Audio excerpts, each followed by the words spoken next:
Spaceport, and those guys are the kind sponsors of this lecture series. There's a lot of activity going on with the Spaceport, some more to come. You may have seen in the news yesterday that they got a $1 million award from the Department of Commerce.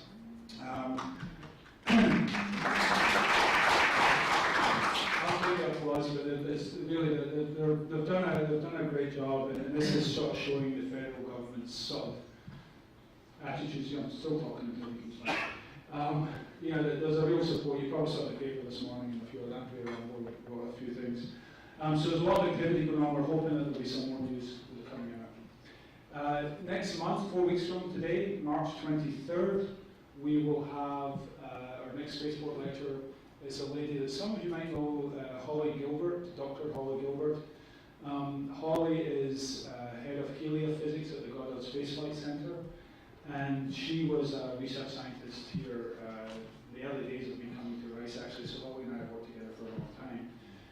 So you'll learn a lot about the sun and how the sun interacts with the Earth and what NASA's trying to do about it. Okay, I'm keeping talking.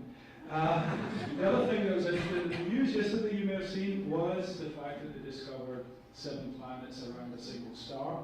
All of them look like Earth-like planets. 2 or 3 of them, I believe, maybe in that star's habitable zone. It's a cool dwarf star.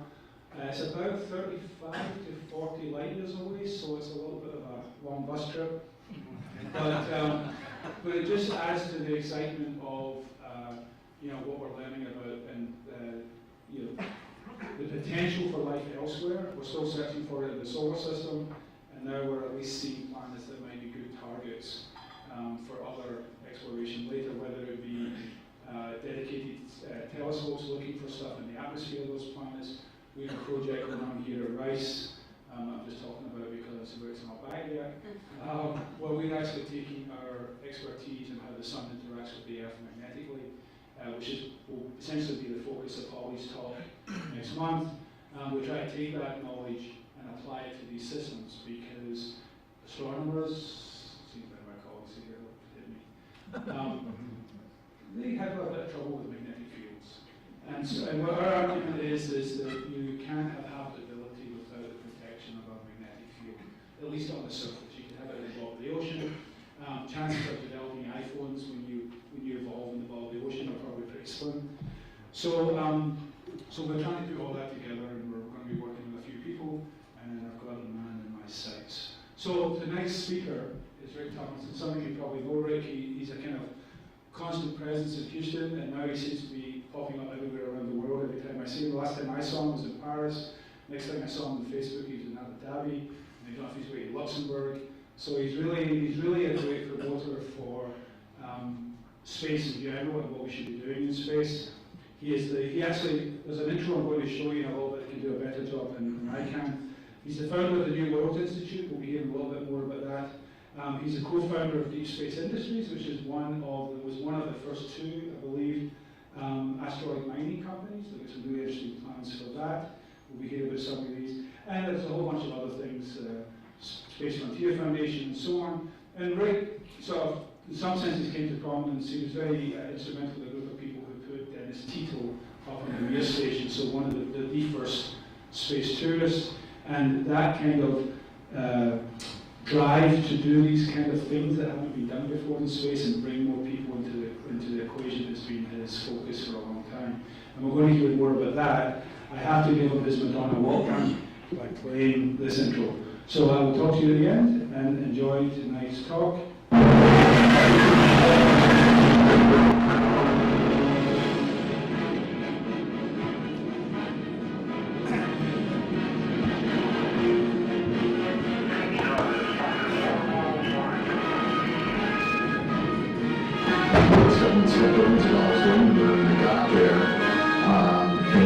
Just as a capture, everybody got color television sets, and they had to learn it was pretty well black and white. 1972, Apollo 17, last mission on the moon, and then the Nixon administration shut it down. We, as Apollo's children, felt we were Apollo's orphans. We had been left out in the cold. It was over in government's minds, but a lot of young kids there, myself included, were ready for what was next. chemistry, the right mix, the right matrix of people, of vision, wealth, courage, and a little bit of craziness, a whole lot of craziness, teamed up and said, let's go do something important. Let's change the future. We'll pull together an ad hoc group of people, a team, and it wasn't so much a company, it was more kind of entourage.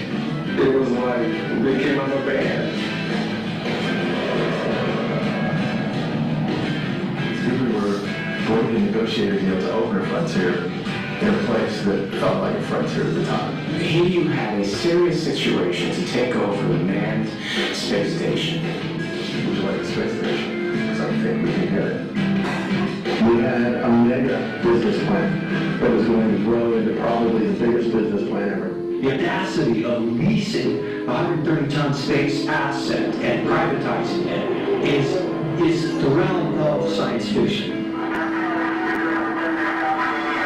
The pressure was incredible. The Russians were being squeezed hard by the United States government to take the mirror out. Gus said, you're a doomed man if you do this.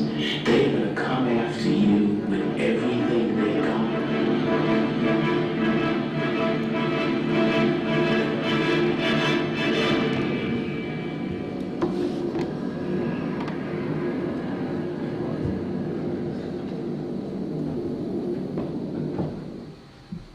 All right, here's Rick. Hey. Here's Johnny. That just dated me. All right, well, tonight I'm going to talk about a bunch of different things. I'm going to talk a little bit about what I'm doing with my friends in deep space industries. I'm going to talk about a little bit of the history of what has happened and what you're seeing happen. What I call the space revolution. I'm going to talk a little bit about what we could do if we wanted to move forward in a way that I believe is the way to open the frontier. And then I'm going to talk about why. And it's going to get a little cosmic towards the end. So I'm just warning you now. Because that's what drives me. So, you're like, what the hell is that on the screen? Lichen. Lichen. Lichen is a symbiotic organism, algae and fungus. What does it do? It lives. That's all it does. It lives. It extends the realm of life anywhere that it possibly can, and all it does is live. This is my daughter a few years ago. This is her touching a flower for the first time in her life. She's doing what sentient beings do. She's seeing, touching, tasting, and feeling those things that are in the universe around her. We'll come back to these in a little while. I wanted to mention New Worlds. We're having a conference in Austin, our third conference. We started in 2015. We threw a national symposium. I'll come back to that in a minute, or a summit in Washington. We've had 2 conferences. This year is our 3rd. Y'all are welcome. Come on down to Austin. We have 500 children in one room, building their own cities in space. And then in the other room, we have a symposium with academic papers. But just to make things fun, we Shark Tank the presenters. Got to make somebody cry. Then we vote online, and we give out cash prizes for the papers. 4 presenters, 8 minutes each. And then we have our own version of TED Talks that we do interspersed among them.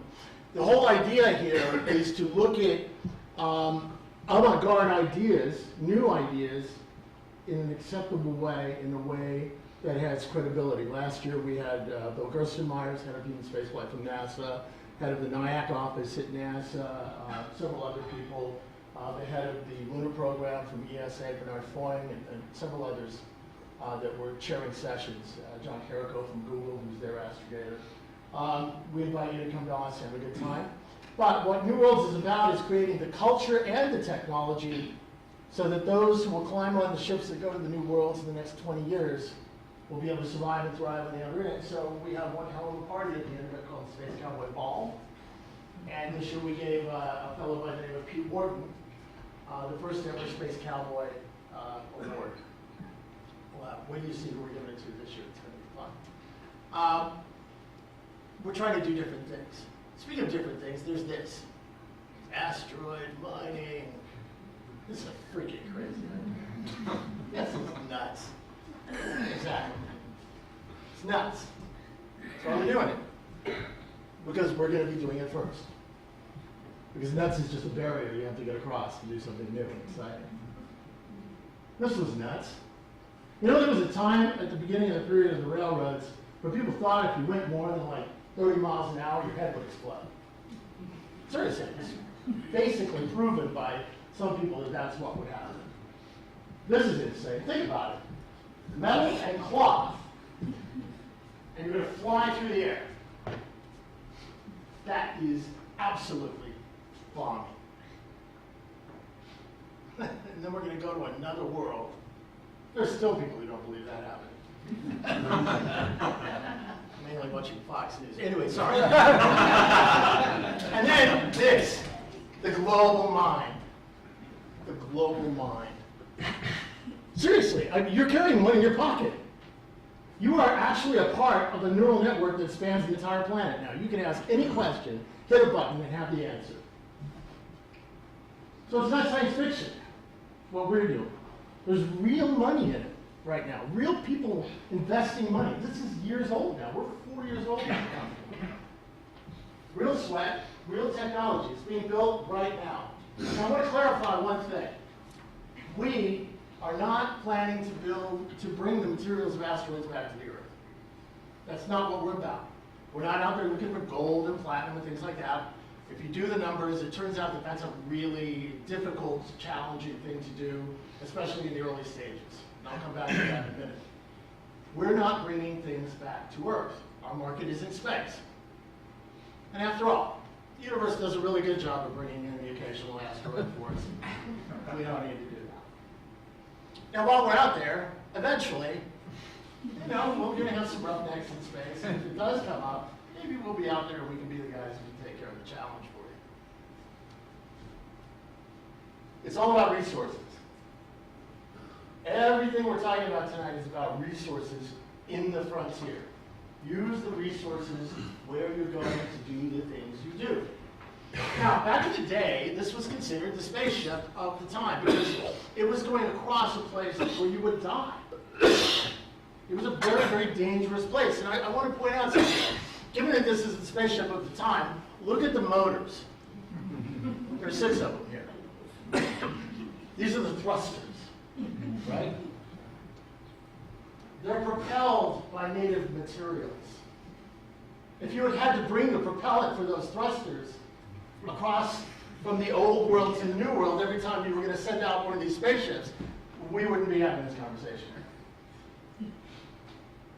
So what we're trying to do is create an oasis, a gas station, a place where you can obtain the supplies you need to do the things you want to do when you are out there. I just think it's a cool picture. And here's the point. If you were to go outside right now and pick up a pound of dirt, just dirt, and carry it up to Leo, where the space station is, that dirt would be worth about $10,000 a pound. Just dirt, unprocessed dirt. If you carry it out to where the satellites are, the ComSats, the DirecTV satellites, and things like that, that goes up and up and up. And pretty soon you're talking about $100,000 a pound, things like that. Look at that price. I mean, right there, that pile of dirt is worth $80 million. That much water, $800 million in space. Somebody asked me before I came up with, well, what about the high cost of launch? Well, that's exactly the point. And that's why we're going after water early. See, we believe that many of the asteroids, our experts believe that many of the asteroids we're looking at in space have a large concentration of water within them. Water is the goal in space for us. If you got water, you have hydrogen, you have oxygen to breathe, you have water, of course. You combine those explosively and you've got rocket propellant. Or you can just heat it up and shoot it out the back end. I'll come back to that in a second.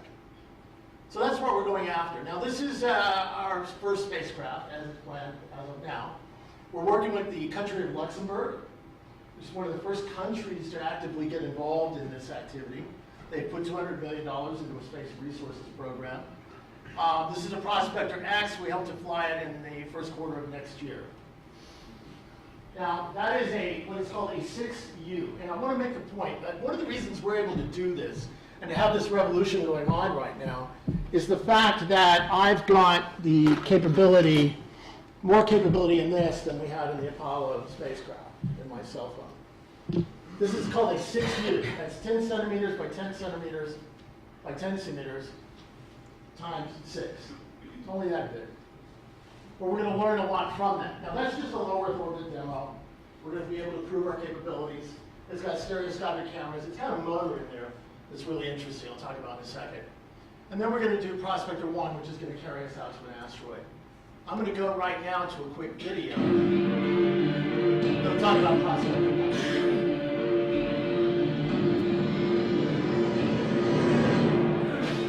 Deep Space Industries is on a quest to open the solar system, using the resources of space, in space. To begin this quest, we are launching Prospector X to demonstrate our revolutionary, yet rugged DSI technologies in low Earth orbit. Working with our partners in the government of Luxembourg, this tiny spacecraft will usher in a new era of clean space propulsion systems that are not only simple, but begin to build the deep space ecosystem of the future, as it uses water, one of the many resources we intend to harvest in space. Prospector X will prove our systems and technologies, preparing the way for the next step, Prospector 1, our first mission to an asteroid. Once launched into low Earth orbit, P1 will use a dedicated small rocket booster to begin its voyage to our target. As it approaches the target, P1 will fire its water thrusters to rendezvous. From increasingly closer distances, P1 will carefully study and map the abundance of water on the target. Once this survey is completed, the information will be sent back to deep space operators, allowing us to begin to put together an assessment of the asteroid's makeup. Finally, P1 will then land on the asteroid. This final maneuver will allow our science team to understand the asteroid's geotechnical characteristics, what miners call its digability. Most importantly, by its physical contact, P1 will establish the first commercial base on a space object, and from its new foothold, P1 will, at least for a while, broadcast its location, allowing Deep Space Control to keep tabs on our first active research outpost. From this small beginning, Prospector 1 will set the stage for an expanded exploration of possible asteroid targets, even as it blazes the trail for our next spacecraft systems, the Harvesters, that will voyage out to targets in space and, utilizing the resources they find there, process their own propellant to return our first payloads to our near-Earth facilities, just in time to supply and service a new wave of customers, from satellite operators to those building new facilities in space, from explorers to entrepreneurs, scientists to settlers, and all who are now stepping up and out into the high frontier. It has been said that if you can dream it, you can do it. And so we are. We are Deep Space Industries. It's not just our name, it's what we do. Now, it's great to have a good video. A nice baseball hat, maybe a t-shirt. But it's important also to have an incredible team. And we have Dr. John Lewis, who literally wrote the book on asteroid mining. We were staff, I think, of 12, 13 people in Silicon Valley in our shop, some of the best engineers in the country working on these spacecraft. And we're not the only company like us. There are others out there that are doing this regarding asteroids, regarding the moon, etc. We're going to get into a lot of discussions of that. I will say that we are moving fairly well. This is one of my favorite stories about it. So here we are looking at all these very fancy technologies, different kinds of thrusters and all of this, and then the idea popped up. It was actually something Dr. Lewis talked about. One of our young engineers sort of reinvented it and came up with the, said, well, why don't we just take the water, and I know this is crazy, you take the water and you heat it up, and you put a little nozzle, and then the water shoots out because it turns to steam, and then the spacecraft goes that way. Like, wow. Super high technology there. But it's a steam engine. It's a steam thruster. And that's all that is. This is our Comet motor that we're working on. And we're going to be putting these in some of our first spacecraft. Now, all of this is great. The idea of asteroid mining is great. This is a potential 10-year business plan before it really starts to come to fruition. We start getting into industrial scale asteroid mining. So what do you do in the meantime? See, you always hear about these great companies who do this incredible stuff. It's going to happen in the super someday, you know. And there's I love the old cartoon where the guy's like, equation, equation, equation, universe solved, miracle happens here, you know. And that's where a lot of business plans are in space. I'll be honest about it. But in our case, what we've decided to do is be very pragmatic and develop revenue streams today. So we're actually going to be launching 3 or 4 spacecraft by the first quarter of next year, and of those, 3 of them are going to be commercial, for a commercial paying customer. But the motors in that spacecraft are going to be these motors, which use water, which is going to be the product we're going to be selling in a few years in space. So in other words, what we're doing in a way is creating the internal combustion engine while we're drilling oil wells, so that we can create an economy that will play into the product we're going to be selling later on. So that's sort of the deep space industry's plan moving forward. So we're doing commercial missions. I think we've just, there are a bunch of different NASA contracts we're working on. And it's getting very exciting because it's actually starting to move forward. These are the kinds of technology we're doing. This one wasn't really built by us, but it's something we're looking at that's a component of something we're doing. Very excited about it. So that's a little bit about deep space industries. And frankly, I'm literally going to take that hat off now. And if you're interested, you're a potential investor, I'll be glad to talk to you later on. So now let's get into the bigger picture. Why is this happening? Why am I able to have a company like this and do this kind of thing? Really, it's all about this thing, this little star out at the edge of this little galaxy we're in, and this planet that we're on, and the fact that we believe, some of us, that we have a destiny and we have a future that goes beyond the control, shall we say, of the gravity of this one little world. Now, I will say this. There was this great space program, and we do stand on the shoulders of giants. But I want to tell you, this right here is the most expensive selfie ever shot. Now, one of the big questions that we have to answer before we move forward in space, one of the reasons I'm in space and we're doing what we do in space, is that we understand why we're going. Now, the people that did this understood perfectly well why they were doing it. And it may not be the reasons you think they were doing it for.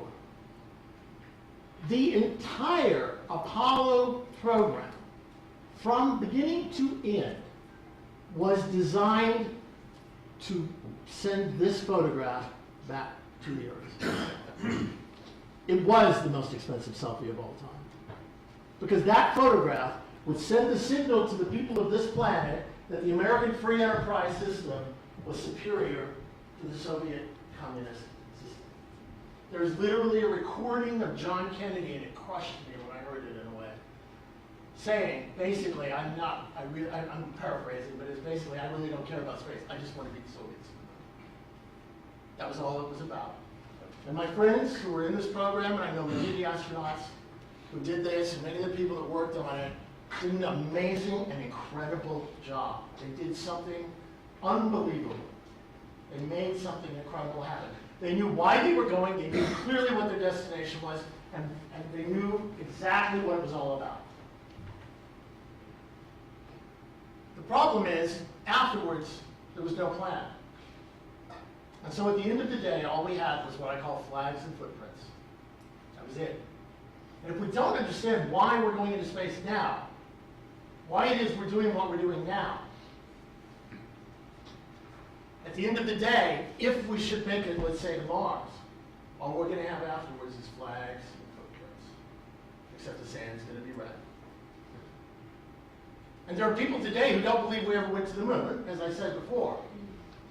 50 years or 150 years after we go to Mars, if we go to Mars, the same way we went to the moon, there's going to be a broadcast, you'll probably get it beamed directly into your head, and you'll be questioning, did we ever really go?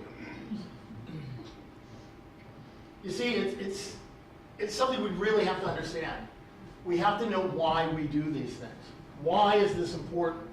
Why am I motivated to do this? Why are these billionaire guys out there doing these things? Why is it happening?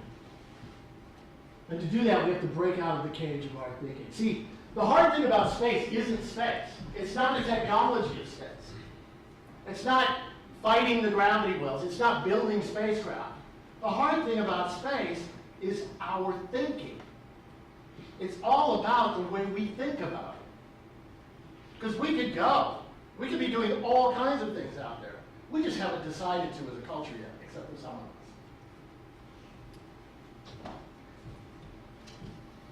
You know, we ended up, after the Apollo program, with no real plan. And so what happened was we just started going in circles.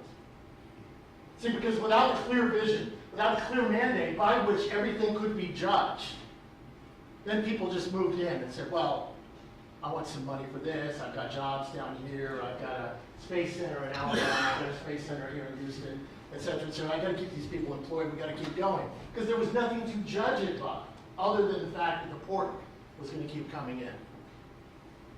We were lost in space for a long time.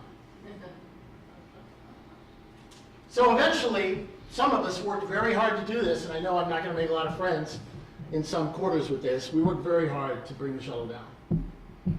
Because the space shuttle really was a manifestation at its time. It's a magnificent machine. The people who worked on it were heroes. They did incredible work.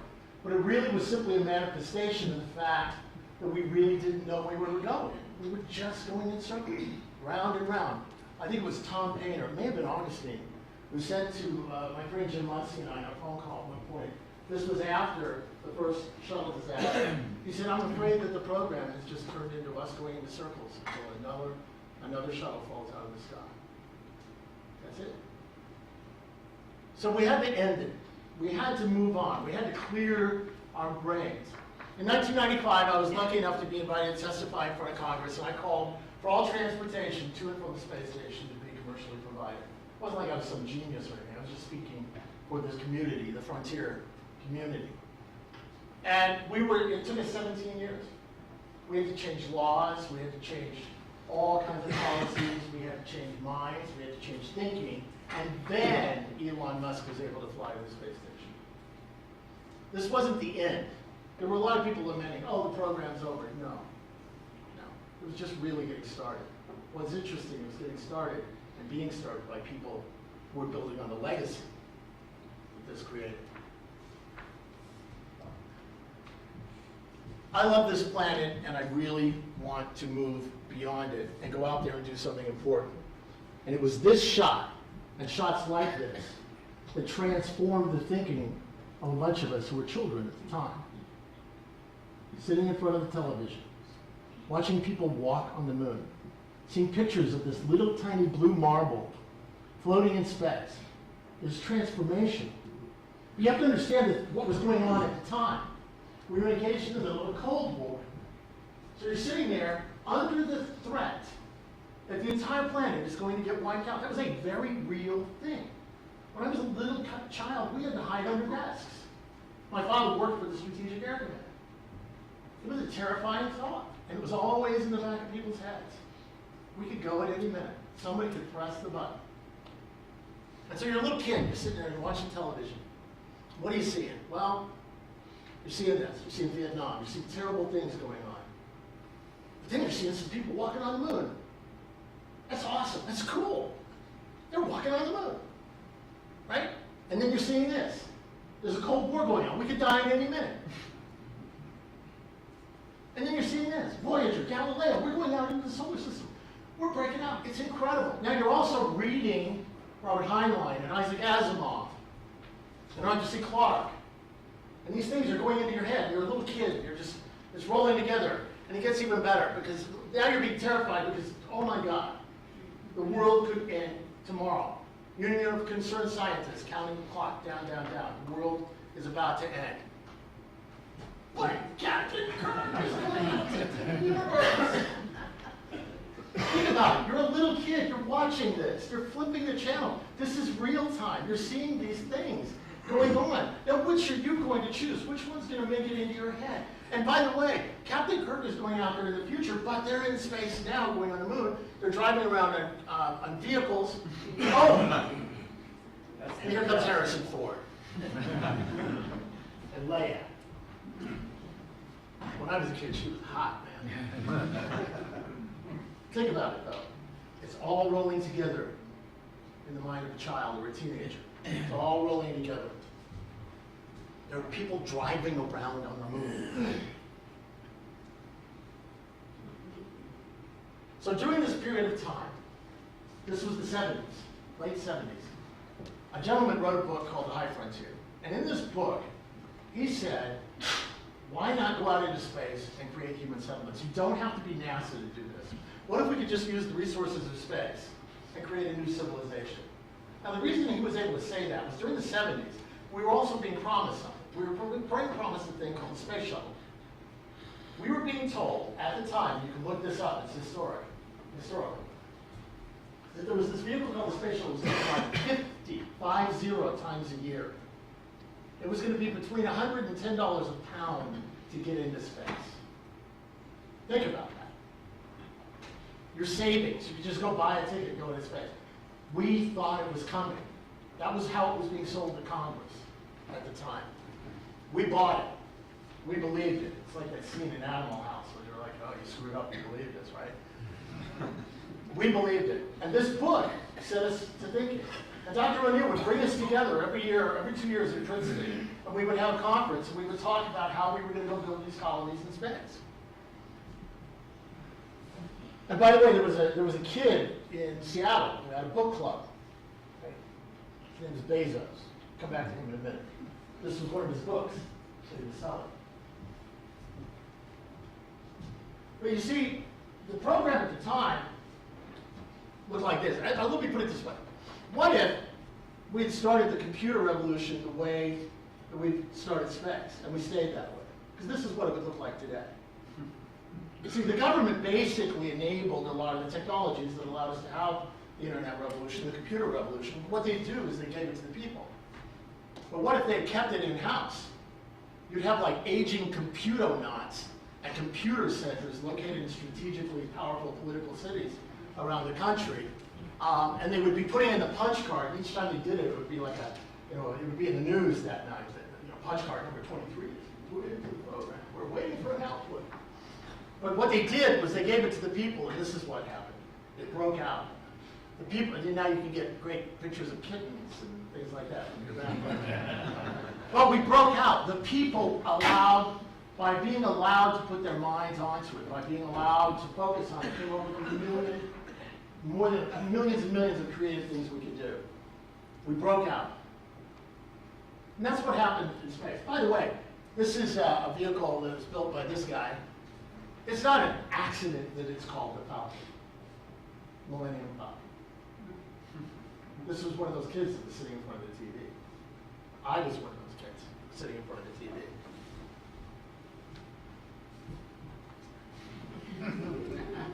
This guy was sitting in front of the TV, watching Captain Kirk, going to the movie theater, watching Star Trek, Star Wars, buying the dream that we could go, reading The High Frontier that said you don't have to be NASA, you can do it. Living on this incredible possibility of what could come, and looking at the real legacy of NASA and the other space programs about making it real for us. This thing's going to fly, I hope, in the next year. It's the size of 2 747s. Actually, yeah, 2.5 actually. Total nerd. See, one of the big legacies of the Apollo program wasn't the fact that, Teflon and Tang and all this other stuff you hear. The biggest legacy was those kids who sat there and dreamt and believed and were given permission to dream that they could go out and do these incredible things. And that's what you're seeing happen. That's what's happening when you hear about SpaceX and when you hear about Jeff Bezos and when you hear about these things happening and you hear about an asteroid mining company. That's where it came from. I know because I was there and I've watched it come. I've watched it happen. This guy, Bob Bigelow, building motels, cleaning his own floors, owns several casinos. He's got 2 modules in space. Oh, and this guy, shy. Nobody knows who he is. We're all going. We're going. It's happening right now. And there's some other people that bought into it. They're doing it. They're going. I wouldn't be surprised to hear the announcement of a Chinese lunar base for the next 3 to 5 years. And these folks, one of the reasons I've been going back and forth to UAE, they just announced they're going to build a city on Mars in the next 100 years. They mean it. As I was talking to some of the younger people today, when they said that they were going to evolve UAE itself a few years ago, people were like, yeah, right. I think it was about 5 years ago, 1/4 of all the construction cranes on the planet were in UAE. And it's amazing when you go there now. They mean it, they're going. And then there's all these little companies, these little groups, people like myself. I'm not a billionaire. I'm the son of a sergeant. Went to Stephen F. Austin. Nacogdoches, those of you in this part of the country understand, I really don't remember much of that schooling. It's really happening. We are making it happen. And it's all about people applying themselves, a wide range of people with a wide range of ideas, a wide range of goals, getting involved and making it happen. And then there's this. This is the turning point right here. This is Spaceport, by the way. Oh, man. Give it to, oh, oh, oh. Yes. Perfect. Now, why is that exciting to me? Because they're going into space, they're flying back down, and they're reusing the same rocket to go back up. That is amazing, and that is a turning point moment, the moment that happens. See, we have to get that first 100 miles. And that's why I spent most of my career trying with my friends, a lot of friends, to make that happen, to make it available. In other words, if we're using the iPhone, let's say, as an example, we created the platform of space so that the apps can be applied to make life better. The platform is being created. It's not an accident that Deep Space Industries was founded the day that SpaceX birthed with the space station. And if we do these things right, and we do them the right way, and we work with each other the right way, and we keep it focused on what it is we're trying to do, we can do anything. Because once you're 100 miles up, and you're out of that basic Earth gravity well, you can go anywhere and do anything. So, there are 3 requirements. These are Rick's rules, right? 3 requirements for the frontier that I believe you have to have. Regular, reliable, and low-cost access to and from space. In other words, you have to be able to get to the place, get back, and go back and round and round and round and round. So you got nothing. Number 2, you have to be able to utilize the resources where you're going to do anything that you want to do with those resources. And you need to have the right to do that, which means that it's important that you have the government on your side, or at least they stay the hell out of the way. I'd rather they be on our side. Last year, 2 years ago, we were able to get a bunch of people together trying to work on that idea of getting the government on our side.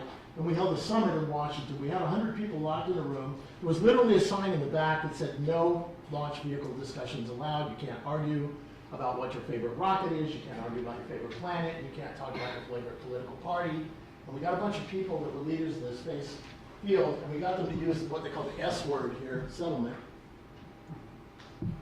and to talk about the fact that human settlement should be the goal. That's why we're going.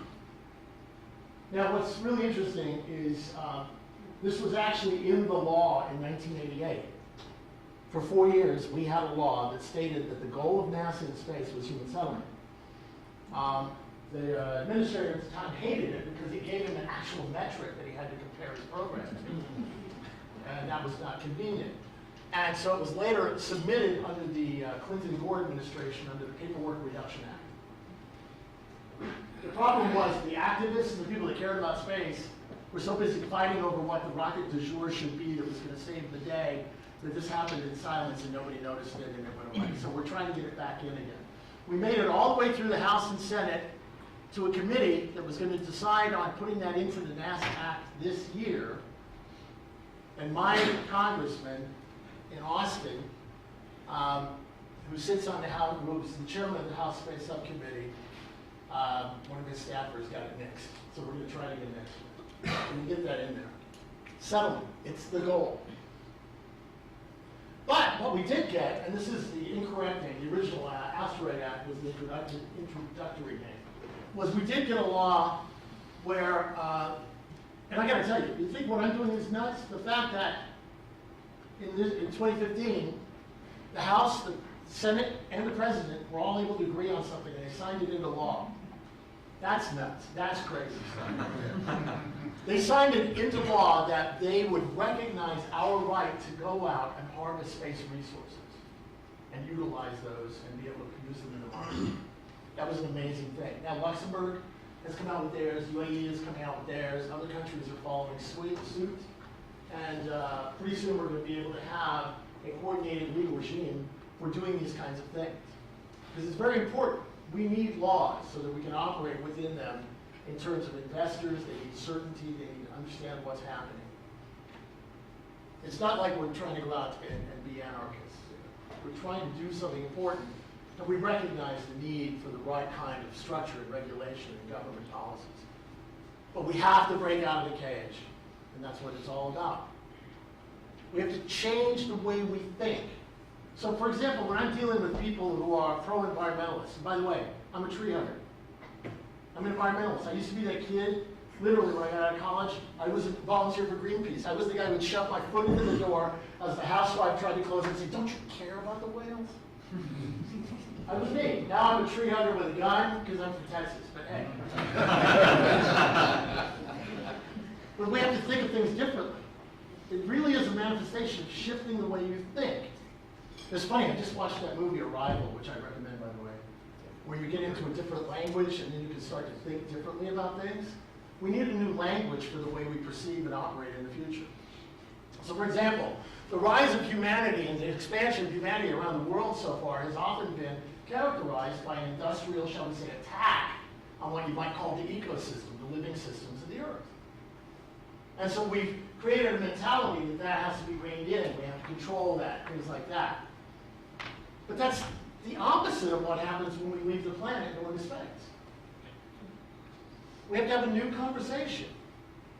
Things that made sense in terms of protecting this planet and still make sense are the opposite of the kinds of thinking we need in space. We need to encourage people to go out and harvest space resources and encourage people to go out and do things in space because it begins to take pressure off of this planet in the long term. We've got a limited mind. We think in terms of a planet. In fact, some of us are still thinking in the same terms of people that were running across the plains of Africa. How do we protect and preserve this planet does make sense. But when we're out there, how do we enable ourselves to go out and do more, better, bigger, faster? It's a transformational way of thinking.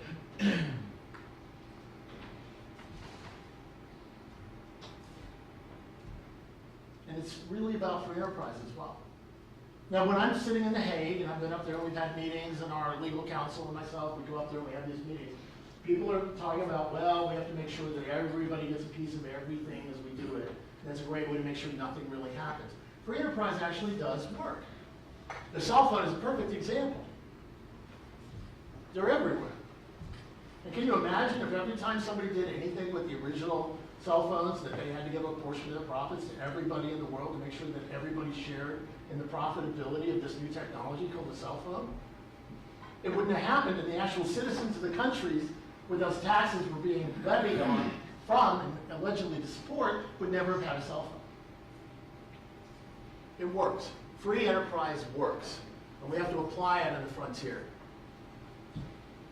You see it all the time. I don't have to spend too much time on this. Now, the ultimate democratization here, the ultimate opening here is to let the people go. To let the people themselves go out into space. And that's, I don't know how many of you have been following Elon's work, but that's what he's doing. He's all about sending people out there to go and live. And that's what I believe we should be doing. Now, we have to be clear. Somebody in a space station is not a settler, and that's why I put this definition up there. A person who goes out to live in a new place, that is a settler. It's creating a new home for you and for your children. You're not a settler if you're on a ship, you're on a tour of duty, you're going home to another place, whenever you're done doing what it is you do. You are a settler when the place you are is your home. Many of us, well, all of us, are the descendants of people that were like that. Lewis and Clark weren't settlers. In other words, NASA is not a settlement agency, nor should it be. ESA is not a settlement agency, nor should it be. They are the explorers. They go over the hill, they tell us what incredible things they see, and then we make the decision whether or not to go after them. These are settlers. These are settlers. They just happen to live in a radiation-hardened house. I love the fact the guy's got his chair, and he brought the chair out. That rocking chair was so important it had to be in the picture, because he probably just ordered it from Sears Roebuck. A manufactured item on the frontier, keeping it simple. This is not a settlement. It's a place where we learn a lot about how to do these things. This is a settlement, a colony for 10,000 people. Those green things are agricultural wheels. So, how do we get there? What do we do? What mechanisms do we do so that we can take the legacy of this big space program and all of this stuff that we've done up till now and make it work in a way that supports and interacts in a positive fashion with those who are trying to do these new things? I came up with this idea, and several of my friends and I have been working on this over the years. I call it Alpha Town. Now, forgive the non-politically correct aspects of this. We are not going to arrive on the moon and Mars and take it away from the native moon people and Martians, much to their chagrin, being discovered and wiped out by the diseases we introduced. Things like that. Okay, I want to be really clear. That's not what we're talking about here. So, but the analogy otherwise does stand. And the idea here is that what would happen, whether it was Rome or Greece or all the way up to the western frontier, was that a civilization would establish something out beyond its frontier, a fort or a facility out beyond its frontier. It would secure the transportation route to and from that facility. And then around that facility, trading posts would spring up. And people would start trading, and they would start using that secure transportation route to export back to quote-unquote civilization, to the civilization that had founded that facility. And you cut 100 years later, downtown Toronto, and you've got a fort that's a museum piece in the middle of a thriving economic entity called the city. So let's start working that way in space. We have a facility in orbit now called the space station. We're starting to use it. We're starting to see Bigelow's got a module up there. SpaceX is delivering to it. Let's leverage those taxpayer funds so that we can get more out of them and leverage that into turning those taxpayer funds into an investment for the future. So you buy stuff. You buy stuff from more than one contractor because you want to create competition which drives costs down. That was one of our big fights, by the way, and trying to make sure what happened was that we were creating a one-to-one replacement for the shuttle, but that we were creating multiple companies that would be able to compete against each other and innovate in new ways to do different things. And we ended up, and God bless NASA and the people that worked on this, because what happened was we've ended up with several contractors, and they're trying different things, and they're doing different things. And then work with them. Let's leverage all of those great facilities and all of that technology, the great engineering staff, and the scientists and others that we have, so we can make better stuff. And give us a place to try out our stuff. By the way, this is what the original model of NASA was. It was called NACA. And its job was to sort of help the aviation industry get better and better. We need to see that happening again as we move into space. And then come and rent some stuff, anchor tenancy. So if we're going back to the moon, maybe NASA says, look, we have a research need here, or the National Science Foundation, and we're going to rent 1/4 of your module, but we're going to go ahead and pay you for X amount more than that, and you can do with that whatever you want. You can rent that out, you can use it for whatever you need. Those kinds of things. We're going to be looking at that. We're actually talking about how do we implement those kinds of approaches moving forward. And we begin to grow. And pretty soon we're starting growing beyond where we were before. And then we start living off the land. And we go out a little further. Maybe we put a facility out beyond the moon that's teaching us how to live for long periods of time beyond the protection of the Van Allen belts. And we start building the gas stations. And then we get into bigger things. Maybe we start developing space solar power facilities. Maybe at first the space solar power is being sold back and forth in space and beamed back and forth in space. And then we begin to beam it down to the Earth. And we get better at it. And we start growing again. And it's happening right now. We've got small teams around the world right now that are looking at going to the moon. I'm sure we're going to get some initiatives announced in the next probably 6 to 12 months about more and more things happening in that direction. What's interesting, though, is the private sector now is starting to move faster than the government. So we need to be able to figure out how to do this in a way that doesn't threaten, because there's a lot of turf that's been built up by the government program. And how do we do that so it works together so everybody wins? We have the Europeans talking about the moon village. They don't have any money at all to do it, but it's a great idea, and I love the term they're using, village, or the fact they're using the term village. I think it sends a great signal about the fact that you're talking about a community of people doing different things. We can make these things happen. And if we do it right, we start building a new civilization beyond the Earth. I told you I was green. I love that one. This is Pat Rawlings, by the way. Used to live down here. Great painter. And then you go for the big one. Mars. Now, I'm a little biased towards free space, but I did help Bob Zuber. There's a guy named Bob Zuber to create a thing called the Mars Society. I got him his first $100,000. So I am pro Mars, but I'm also, I kind of believe in the end free space is going to be where you go, because frankly you can create your own gravity, and you're not stuck with 1/3 in Earth gravity like on Mars, or 1/6 like you would get on the moon. You can create one Earth gravity in space.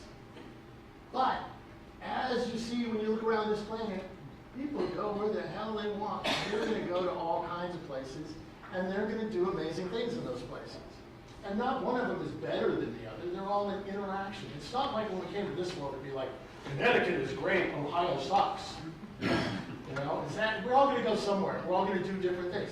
The people that I see in the UAE get claustrophobia when they're hanging out downtown in New York City. And the people in New York City don't understand what goes on in Finland, you know, and people down in Mexico, et cetera, et cetera. People go everywhere. We are very adaptable species. We're going to go everywhere when we get out there. And we're going to do different things. We're going to repeat the recipe, though. And the recipe can work if we just apply it. Of course, there's that one guy. He says, screw you guys, I'm going. Bracket, one of the great things contributed to the Earth by the television series. Yeah. An amazing term. Anyway, he's going. He's not waiting. But you know what? He needs help. He's partnering with NASA. He's going to work with NASA. We have to work together to make this happen. It all comes full circle. The legacy that inspired us and then seemed to have held us back is now the partnership that we have to create, or the partners that we have to move forward. Now, I'm going to move into a slightly different mode here. One of the interesting things that we look at when we start looking at the different things, rationales, because we all need rationales. We're always trying to close our business plans. We're always trying to say, you know, well, this is logical. This is why I'm doing this. This makes perfect business sense. Well, when you start looking at Earth orbit, these things do make sense. These are the things you could basically do. Now you get out to Mars, the list gets a little bit shorter. These are the kind of things that you could do to create a profit. By the way, profit, in the sense I'm using it, could be cultural profit. Doesn't necessarily mean a financial profit, scientific profit, things like that. But this is where it gets really interesting. You can build business plans on in these two areas. Free space, by the way, is everything that is not a planetary surface, or that the living in is not dominated by the force of gravity, let's say. You get to Mars, there's only a couple of things you're really going to be able to pump back towards the Earth in a sense that you're going to be able to create a profit there. Scientific research. You're going to learn about life, you're going to be learning about the processes that formed Mars, comparing those to the Earth, et cetera, et cetera. But when you get to the economics, there's really nothing you're going to really be able to export back to the Earth from Mars that somebody in free space between Mars and the Earth, or somebody on the Moon, isn't already doing. In other words, if you're learning how to build and live in habitats and create closed life support systems, somebody on the Moon's already working on that. Somebody in free space is already working on that. So you're not creating some sort of new economic opportunity on Mars. And that begins to reveal the truth of why we're going. Because if we're out there trying to make this all based on some sort of seriously rational business plan, some sort of Wall Street test, it's the wrong thing to do. Yes, it makes sense in the individual case of each company. Yes, it makes sense when you're dealing with investors. Yes, it makes sense when you're trying to have people understand it and help underwrite it. But at the end of the day, it's not about that. We're not going into space for those things. They're important. They're really important. But it's not what it's really about. We have to come out of the airlock. My friends and I really have to come out of the airlock and say, you know what? Okay, I'm going to do a business plan. I'm going to make you a profit. We're going to do these things. We're going to show you new products, new capabilities, new technologies. That's not really why we're doing it. We're doing it because it's there. We're doing it because we want to go. I want to go. It's inspiring. I mean, God, it's inspiring, right? And some of us have this feeling here. Feeling in our heart. Feeling inside us. Maybe at a genetic level. It's because what we, as living creatures, do is go into places where there is nothing living.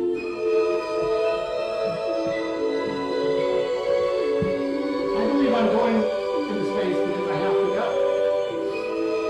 I believe it's why I exist. That's why I get up in the morning. That's why I do this.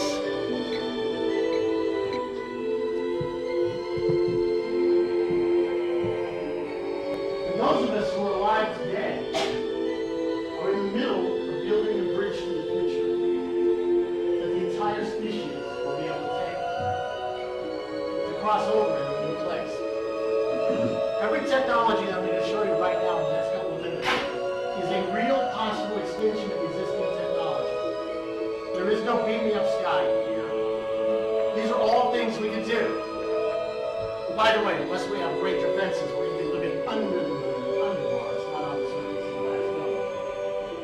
But it makes the point. We can do these things today. If you've ever been to a large shopping mall, you've been in something like this. We can make these things happen. It's not magic. It's decision.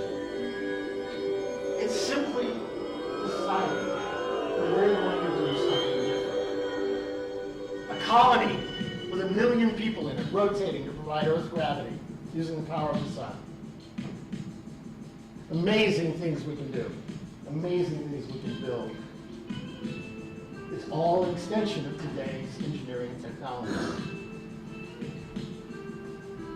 There's no faster than light travel. No aliens touching us with glowing fingers, helping us rise into the heavens so we can have a better future. It's just us applying the things we know in new ways. Working together to do important things. Why is it important? Give me something that you can think of that is better than helping the human species achieve things that it's never achieved before. Creating a hopeful future. Creating wonder. Giving our children the possibility of seeing things that have never been seen. We have that capability. We have that possibility in front of us. And underlying that level of things, there's even more. I believe that we're here for a reason. And I don't know if you've ever done this, but if you haven't, you really should. Walk out into an empty, dark place on a star-filled night and just look up. Just look up and be in that moment. Just be in that moment. And feel it. And let your eyes adjust so that you can start to make out the Milky Way, and Venus, and Capella, and Rigel, and just be in that place. And fall forward and upward into that, and allow yourself to become part of what that is out there. And then tell me you don't feel it. By the way, you don't have to. In fact, I don't need everybody on the planet to feel it. I do. And if enough of us do who are going to make it happen, then that's enough. Because then it'll happen. And then 150 years from now, or 300 years from now, or 500 years from now, another group of people just like you, maybe with a few genetic modifications, will be sitting in a room just like this, somewhere else. Hey. And you'll be floating into that place where the next level of the future is created. Tomorrow, and making tomorrow happen, is what I'm all about, and what we're all about as a community. It's all about crossing the edge. I, as a human being, I believe, have a few roles. I have a few jobs that I have to do as a human being. Number one, as a living species, I have to procreate. I have to create more of myself. I waited a while, I'm a little late on it, but I got one out. I'm not one going. That's number one. I have to procreate. Number two, I have to make sure that my future generations have the ability to live and expand so that they can procreate successfully. Number three, I need to be able to make sure that their chances of survival are as high as possible. Breaking out of this planet onto other worlds so that if something happens is a good way of doing that. Number four, as a human being who is a part of this species, and this becomes sort of declarative. This is where you start getting into the realm of, I just say this. This is my stand. This is what I believe. Being part of this species, I celebrate this species. And I believe this species should expand beyond this planet.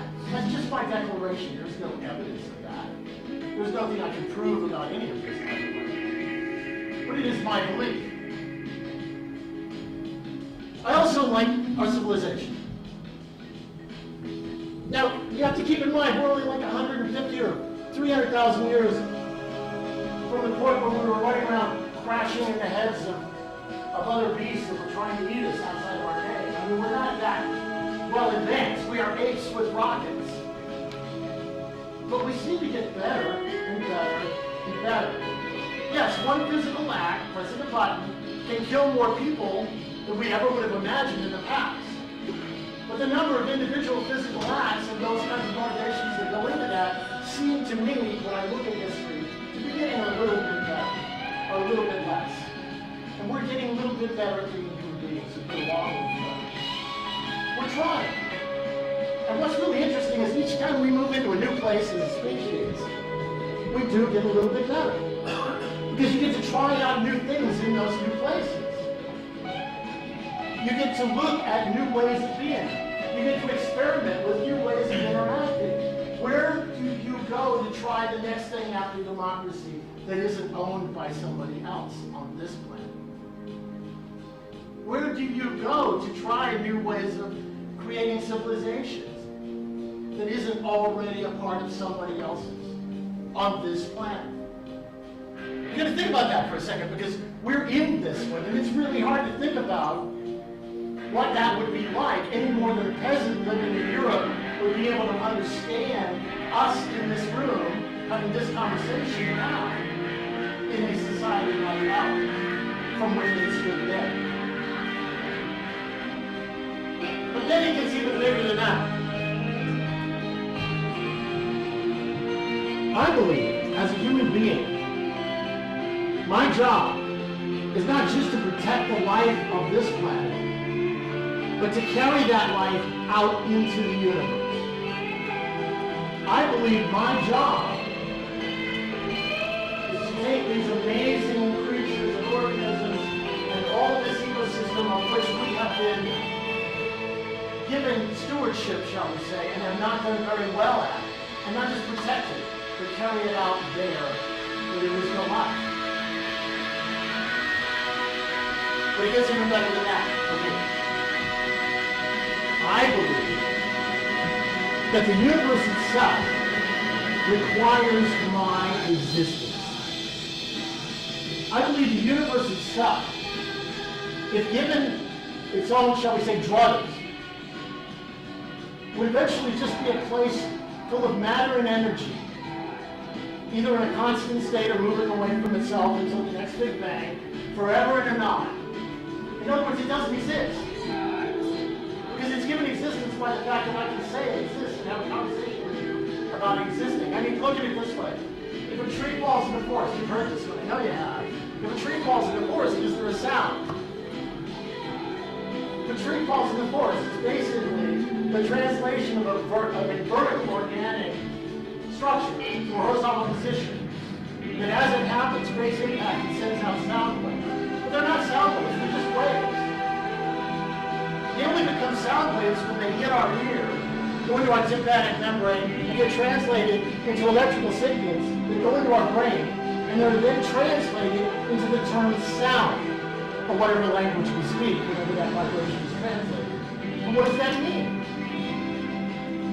We create meaning. Oh, I hate that trees are falling down. That's meaning. Oh, we need to chop those trees down and clear that land. Oh, that's meaning. We create meaning. We are the mechanism by which the universe has meaning. And all of the universes are this one little tiny planet. There are people who say that we've done it, that it's over. I believe we haven't even begun to begin the beginning. We haven't even started. You know, they used to say that there are more stars in the universe than there are grains of sand on all the beaches and all the deserts of the entire planet Earth. And then a few months ago, they discovered more. Like several magnitudes more. We're done? What? We haven't even started.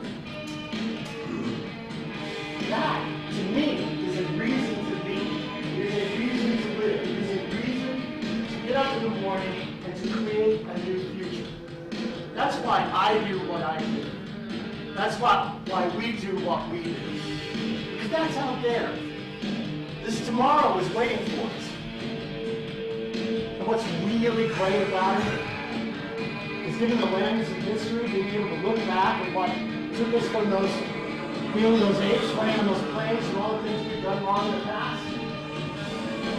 As we do this next thing, we can do it better. This time we can go together.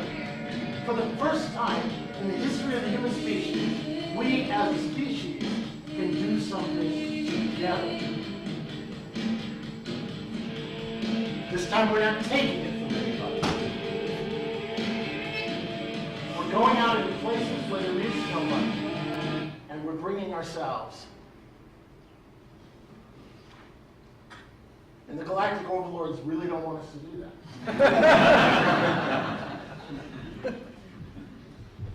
This time we go together. This time we're going out there, and we're going to be able to give it to everybody.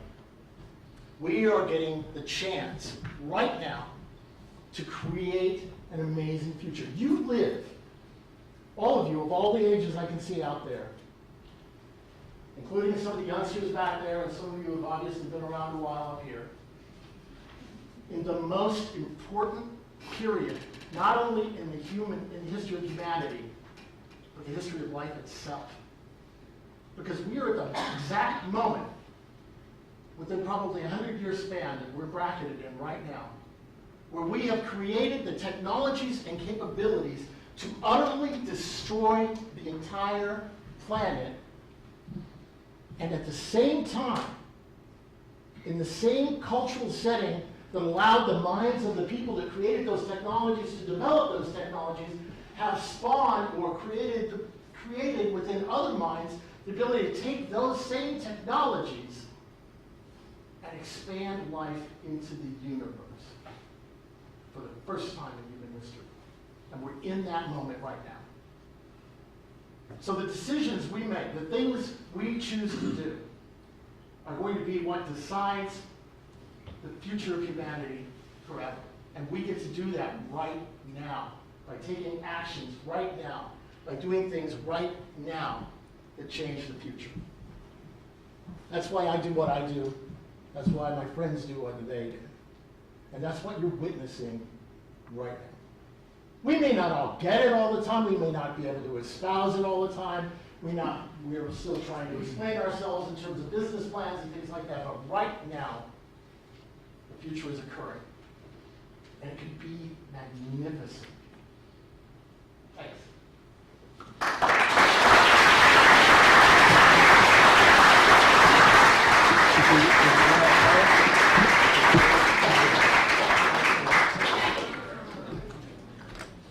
All right, the floor is yours.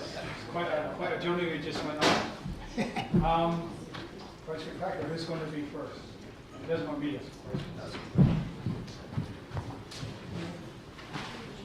So I like your analogy between the settlement of the West and what we're doing into space. Yeah. Now, when we settle the West as a civilization, it's usually those that don't have anything that are looking for hope in a new location. However, space is very expensive, as you mentioned, to get there. So what's your opinion how that's going to change the dynamics, that only the rich right now, and even then, it costs a lot of money to develop a company and develop rockets. So even if you lower it, it's going to be expensive to get out there. So how's that going to change the dynamics of the new settlements, when usually the people who are moving to new settlements aren't the ones who have the financial capital? Absolutely. That's a good question. The dynamic is a little bit different this time because there's such a technological threshold we have to cross. And the fact that people are doing it with foreknowledge and foresight that they want to make it happen. In other words, Elon, and I pick on Elon a lot just because he's the guy who's out there the most.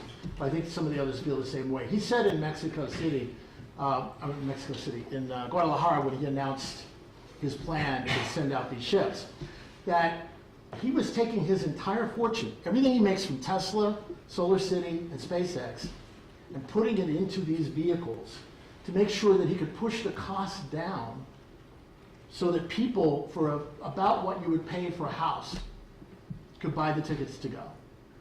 So there's kind of a benevolent aspect there in terms of he's trying to enable people to go. And it is an interesting question. But again, on the other hand, I'm not a billionaire. I'm playing. I'm in the game. I had to be maybe creative, and I wish I'd made other life choices like becoming a coder like Elon. But you know what? That's right. But I think you're right. I mean, it is one of those kind of things where we're going to have to do it on purpose. In other words, we're going to have to enable people to go on purpose. But I don't think, you have the tourism thing happening. And by the way, if that gets competitive, costs start to drop. If we're successful in developing space resources, costs will start to drop, things like that. So yeah, you're right. I mean, we have to be careful and make sure that it happens. But that's our goal. And we're doing it, again, if you look at the kind of people that are going and making these things happen, as opposed to maybe what you might call the old robber barons from the Old West, I'd rather have these guys. Look, again, I'm going to use Elon. You've got a guy, his other company is an electric car company and a solar power company. He's trying to do the right thing. So, thanks. Don't forget the Hyperloop. And the Hyperloop, yeah. I really enjoyed your talk. It was tremendous, very inspiring. I share your passion and your vision for going out in space and having mankind go out in space. The we're actually, in some ways, at a very good time, and the governments are spending money on space, and that's allowing us to go out to the frontier, like you said. We couldn't do it without the government kind of putting out those outposts, creating the technology, and also funding a lot of what's going on, like SpaceX or whatnot. If it wasn't for government funding, they wouldn't be able to do what they're doing. Right. It seems like governments are very fickle as far as funding is concerned. You know, the passions go up and down. You can see that with NASA and the amount of funding they've gone through cycles. And to be sustainable in the long run, it seems like you have to have economic drivers.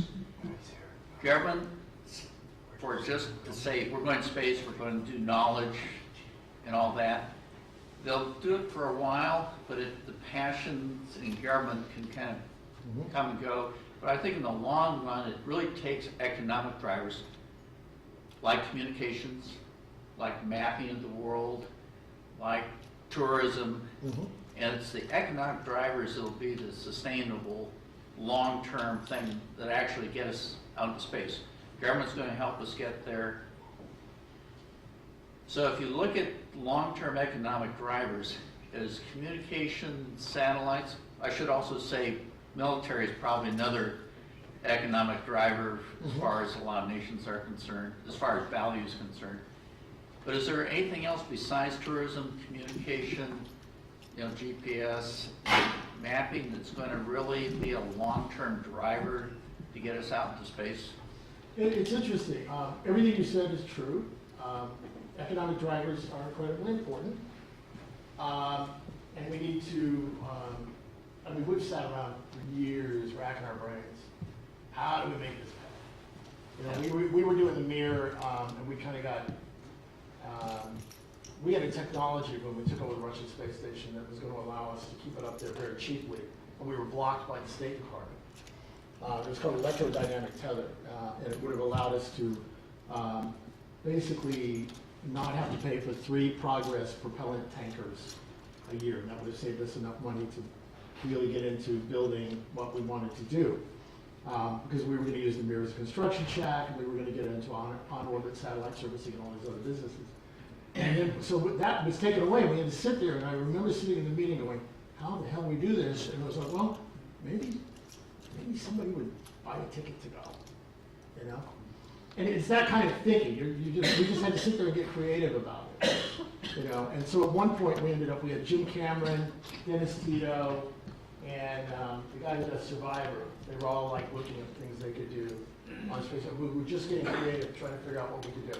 Now, telecommunications satellite, we can sell them propellant, we can move them, we can do things like that, we can extend their life. We're talking about $1 billion satellite, that's important. But again, what we're trying to do there, sort of jimmy our way in there so that we get to stay, because that's what we want to do. And by the way, just wanting to do something is actually a fairly powerful motivation, right? I mean, there are countries, you know, there are places like Utah. There are places like, well, the New World. They were established by people who just wanted to go there for a religious reason, let's say. That's a motivation. It's not a profit, quote unquote. Might spell it differently, I guess, but but it really is. I mean, those are other motivations. We look at everything in economic terms, but you're not getting an economic return if you go to Six Flags. You're having fun. You're enjoying it. You're not getting an economic return by going to, let's say if you go to church or the mosque or whatever. You're doing it for other reasons. And we do those things all the time. But we have this sort of tone, especially in the US, where everything has to be, man, it's got to be bottom dollar. You're going to close that business plan. So profit and science and knowledge and just going. But at the same time, yes, in the near term, we have to try and figure out ways to make it pay that go beyond the cycles of government. That's what happened with Apollo. You know, we got out there, we did the thing, which was we're going to beat the Soviets. And as we said, as you saw in the trailer, you know, that was about the time that color TV kicked in and the moon was pretty well black and white. You know, it wasn't that exciting. You couldn't really figure out what, and people didn't have that other vision. So yeah, we have to do these things. And there will be things that I don't even know about. I can't even describe to you that, again, going back to the cell phone. In fact, I'm still using the old term, cell phone. You know, the things that this thing does, who had that? Who would have thought that when you were pulling out that big thing, you know, with the antenna and stuff that you used to carry in your briefcase on your shoulder and your side? Some of you may remember. You know, so we don't know. We have to create the platform on which the applications can be created by creative people and give them access. And then they're going to come up with stuff that I can't even give you right now. Sam, and then I'll. Mr. Tumlinson, thank you for your inspiring remarks. To elaborate on the question of the role of government in this grand endeavor, you're at the third requirement you spoke about for the frontier was having government on your side or staying out of the way, and you briefly touched on the 2015 piece of legislation under which the U.S. government now recognizes rights to resources that companies such as yours might extract from asteroids or other extraterrestrial bodies. Would you please comment a little bit on that legal environment that piece of legislation creates, as well as the dynamic between national, through that legislation, as well as international law, such as the Outer Space Treaty, that is unfolding as a result? Yeah, I want to differentiate between two things here, because we hear things like space property rights and stuff like that. And there are two things going on here. We're engaged in deep space and the other space resource companies in simply having the right of non-interference and the recognition of what it is we harvest from space. All right, now, the analogy that we use is a traditional analogy of a fishing boat on the ocean, in open waters, international waters. If you think about it, a fishing boat above a school of fish doesn't own that school of fish. They can put a net around it and pull them up. And by international custom, other fishing boats will not shove their net under that boat. That's an international custom, long established, thousands of years of established custom there. And then they pull that fish out, those fish up in the net. They really still don't own them, because those fish can escape through the holes and take off. They don't own those fish. They only own the fish when they're on the deck of the fishing boat. And none of the things that occur in that process infer that they own the ocean or the spot on the ocean where they are. They're simply harvesting resources from the ocean, the commons, so to speak. So we believe that what we're doing in trying to get these laws put in place now is basically respecting that ability of this to be sort of commonly held. It is a bit presumptuous that people on a little speck actually believe they commonly hold the solar system, but we'll let that one slide for now. But that we are actually just harvesting resources. That's a separate discussion from, I'm going to Mars, I'm putting all my money into building my little cabin here, my little air bubble on Mars, and I'm going to put my life savings into this, and I want to own it and give it to my children. That's more direct property rights discussion. That's a different discussion that we're having right now, because that's a much bigger one. So those are two different things, if that helps you at all. Thank you. So I think, okay, I saw three hands. So let's finish with the three questions. I thought there was a lady at the back, but I think she took off. Because I have to feed this guy who could be here all night. Yeah, okay. So I'm going to, once you're done, if you pass the microphone over there, I think it was David. Oh, there's two. I'll go to David first, and then I'll bring you.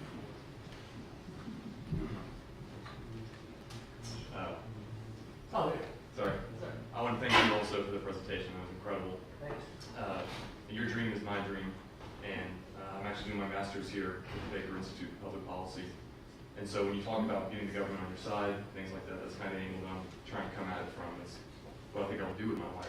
And so when you talk about working together, and this may be related to this question that you were just talking about, when you talk about working together and having the government on your side, can you kind of give me just an overview of kind of the policy agenda that you're advocating for, maybe in the short term, and also maybe something that could last through multiple administrations? Well, again, the right of non-interference is a good first step. Sorry, what? I'm just coming. Oh, okay. Being able to, and I will tell you that when that law was first introduced by some friends of ours, it really looked like something that, and I'm going to get in trouble for this, that might have been put out there by the current administration. It was pretty hardcore, right? It pretty well said, yeah, we're going to do this and try and stop this kind of thing. And through the hard work of a lot of people in the State Department, people on both sides of the aisle, by the way, including Senator Cruz's office and others, a lot of work, they were able to take this sort of hardcore, we're going to go grab some asteroid stuff, and the U.S. is going to honor it, and to hell with the rest of you, and start to soften that and put it in a domain that made it more acceptable on a global level. Because the worst thing you could do is create a firestorm by being not responsible and not respecting the current legislation. The current legislation is embodied in a thing called the Outer Space Treaty right now. That's the one we like. And there's a thing in Article 6 of the Outer Space Treaty that basically talks about, I probably got that article wrong, don't hold me on that one, but basically talks about the fact that the nations themselves have to put their own laws in place to manifest this global treaty. And that was the U.S. doing its job in terms of that. And so what we did was we were able to change the law so that multiple times when you read this, and it's part of the Commercial Space Launch, Competitiveness Act of 2015, it had a bunch of other stuff in there.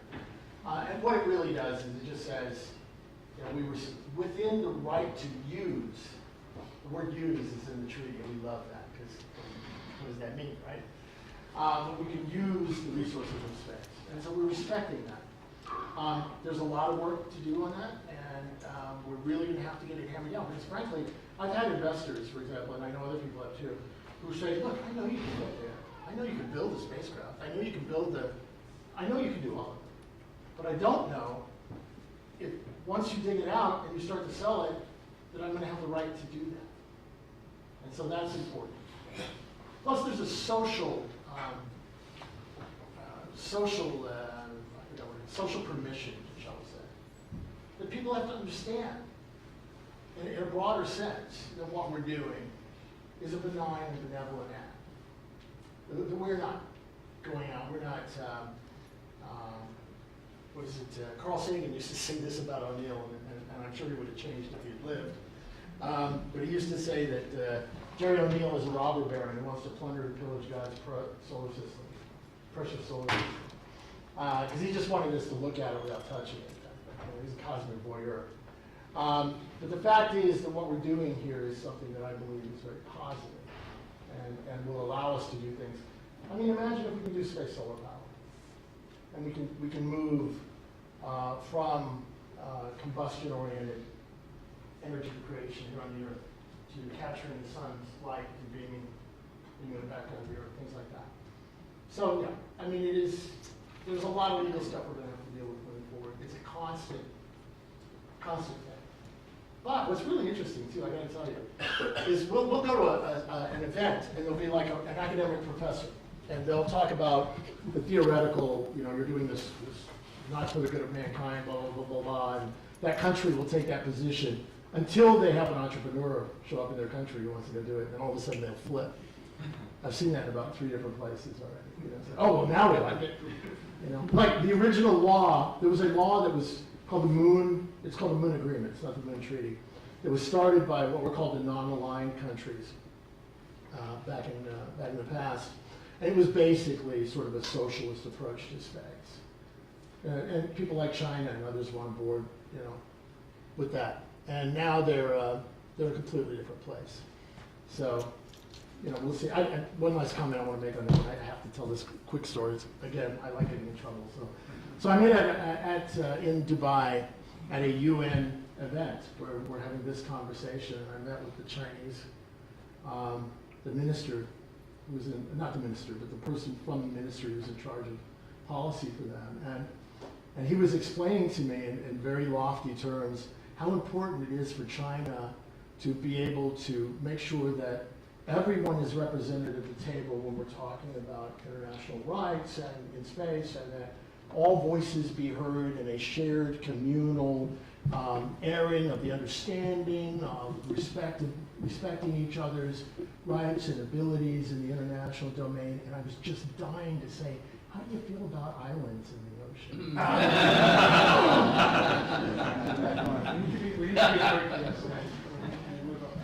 Hi. So, I'm sorry.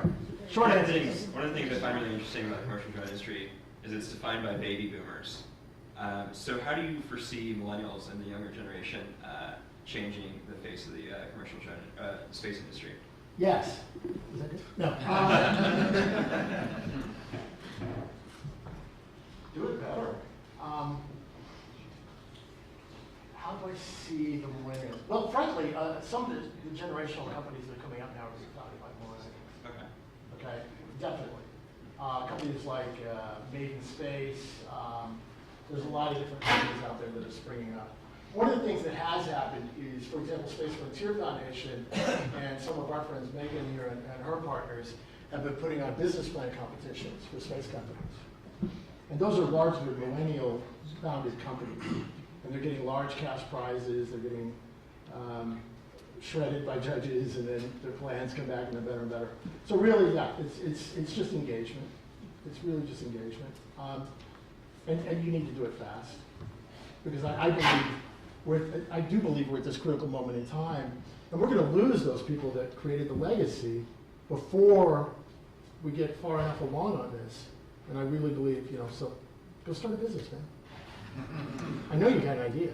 So the last question from the evening is from someone who's pretty much at every one of our talks, so I'm interested to hear what the question is. I actually have two questions. No, you're allowed one. Man, I want to. Oh, what the hell? I'll choose which one to answer. For the sake of the discussion, to find a sustainable settlement is not requiring any resources from planet Earth and living perpetually. I'm kind of curious as to what your concept of a timeline is. Is it centuries, decades, and what are the major milestones along the path to where something really does become sustainable? And the second question is, you have, I think in listening to you, you have assumed that that sustainable settlement will be DNA based. And I'm wondering if you thought about it, why it's not silicone based, because to me, there's a value in preserving the concept of a black hole, even if it's only in silicon. In terms of civilization. Short answers, really? Yes, no, what? Okay, two points. Silicone versus carbon, fine. I won't get into that debate with you. But I'm a total fan of body mod, biological modifications. Some people are anti-GMO. I'm for HMO, or the GMHs, or genetically modified humans, So, seriously, like we talk about radiation. This is one of my pet things. We talk about radiation. Right now, I think you have to have several meters. What is it? 4 meters of soil, under soil, to protect yourself from radiation in space. And I believe that, but there are bacteria that live on the inside of nuclear reactors because they're able to repair the radiation damage so quickly, etc. So why not? Let's start looking at what we could do as far as tuning ourselves up. I also believe that once we get to these other worlds, we may actually start to differentiate into different species. Homo lunaris, which are a species that's designed to live on the moon. Homo martialis, that lives on Mars, that would see the Earth as alien. Homo spacialis, maybe these things go away, eat them, use 0G, et cetera, et cetera. I'm all for that. I think that's a great potential future. And if you look at the human species so far, how we've differentiated here on the planet, that's awesome. Silicon, the other question you asked is sustainable. I don't think what you have to have, unless you're in a starship heading out of the solar system, is that you have to have a completely closed system. It's an economic interaction, trade, things like that. I don't think we have to have completely closed systems on Mars or the moon or vice versa. In fact, that might even be a bad idea as far as cutting each other off from interaction. You know, I think it's healthy to have that trade. There are going to be things they sell us, things we sell to them, back and forth, this kind of thing. So going for as closed as possible, I believe is something we need to do very soon. I don't think it's justifiable for somebody like Elon to say, I'm going to send people to Mars, and we haven't even funded, and this is supposed to be on the original space station, a variable G centrifuge, so that we can see what happens when mammals breed in 1/3 gravity Mars, 1/6 gravity the Moon. We don't know if we can procreate. So that kind of stuff has to be done. We have to learn how to be able to live out there. I have a friend, Dr. Jim Logan, who actually used to be down here at JSC. He's one of the medical doctors that would approve astronauts, and he gets going on this. You know, he's like, we've got a ton of things we have to learn. I would love to see people building on Earth ever more closed systems, like out in West Texas. You know, I have this vision of like a dome on top of a mesa, where they're trying to gradually, their goal, you know, is to gradually close that system. Because what if, and I thought you lived in a gated community. No, it's called a cheap apartment building. But the idea, for example, of like the paint on this wall. Like, let's say we get to Mars, and we don't realize that after a certain period of time, the oxidation interaction with our breath and the things that come out of our exhalations in our body interacts with the paint and it kills us after 15 years. But it only happens after 15 years, and you don't know in advance it's going to happen. So I'd rather see that start practicing here on the Earth with these kind of things. Work our way out, go to the Moon.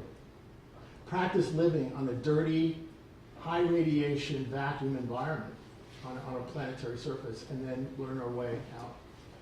Silicon, One last point I want to make on that, and we'll end because it's the big one. Pete Wharton, who used to run NASA Ames, and is just one of the guys who's, like, there's a reason we gave him the award, because he's helped so many young people get going. He took over a thing called the Breakthrough Foundation with Yuri Milner, Russian billionaire, and Stephen Hawking is involved in that. And they're looking at interstellar flight. And we, of course, that leads to amazing late night conversations, you know, in restaurants and bars. And we had this conversation about how you would do starships. And one of his ideas, this is a good way to wrap up on, one of the ideas we were talking about is, well, you don't send like these massive colony ships full of people out there, multi-generation colony ships. If you look far enough in the future, you can see we're already starting to 3D print living cells and systems like that. So what you would do, and we're also starting to download massive amounts of our memory into computers. So what you do is you send out a ship that has a cellular 3D printing system, and you print the human body and brain at the other end, and you beam your brain into that body. So now you haven't done all that stuff in between, right? You're just sending the materials, they build the human body on the other end, and you send your consciousness out to it. And it comes Microsoft autocorrect. Right. Well, I mean, this could go on all night. Yeah, too much fun. Going on all night. I didn't mean Thank you. a negative way, but it's just been a great conversation, a great talk, and you know, Rick, you'll see him a lot doing lots of interesting, cool stuff, and just please join me. You also mentioned being legless in space, while losing your appendages by being in free space. So as a Scotsman, I appreciate that. So please join me and thank you.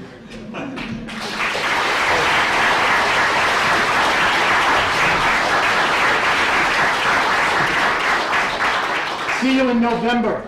And I'll see you all March 23rd. Some of you tomorrow.